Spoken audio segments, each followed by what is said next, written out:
The woman who refused to break. There was once a woman named Sarah who lived in a small town in Ohio. She worked long hours at a diner and raised her two kids alone after her husband left.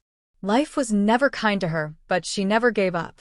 Every morning before sunrise, she would walk to work in the cold and whisper to herself that one day things would be better.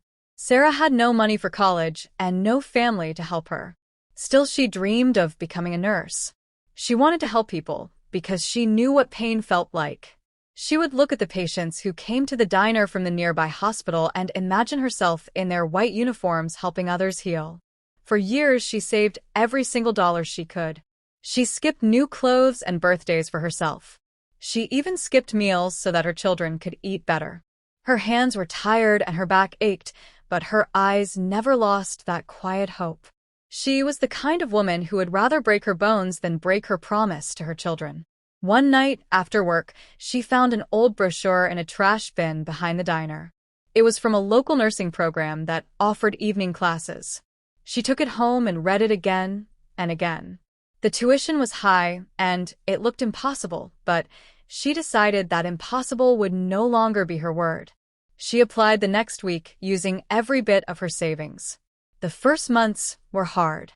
She worked from dawn till afternoon and studied till midnight. There were days when she cried in the restroom because she felt too tired to keep going. But every time she looked at her kids sleeping, she felt fire in her chest. She knew she was building a new life not only for herself, but for them. Years passed, and one day she stood in her nursing uniform holding her graduation certificate. Her kids were in the front row clapping and shouting for their mom.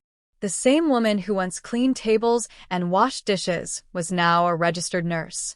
She had done what most said she could not do. Sarah started working at the same hospital she used to dream about. Her first patient was an old man who reminded her of her father. When he thanked her for her kindness, she smiled and thought about every cold morning, every sleepless night, and every moment of doubt that had brought her here. She became known for her compassion. She stayed after shifts to comfort families who lost loved ones. She bought groceries for patients who had no one. Her co-workers admired her, but she never cared about praise. She only cared about doing what was right. Years later, when her children grew up, one became a teacher, and the other joined the medical field too. They said their mother taught them that strength was not about never falling, but about standing up every single time you fall. Sarah's story spread through her town. A local newspaper called her the woman who refused to break. She said she was not a hero. She was just someone who believed that love could move mountains. And every night, when she closed her eyes, she thanked the world for not giving her an easy life, because the hard one made her strong.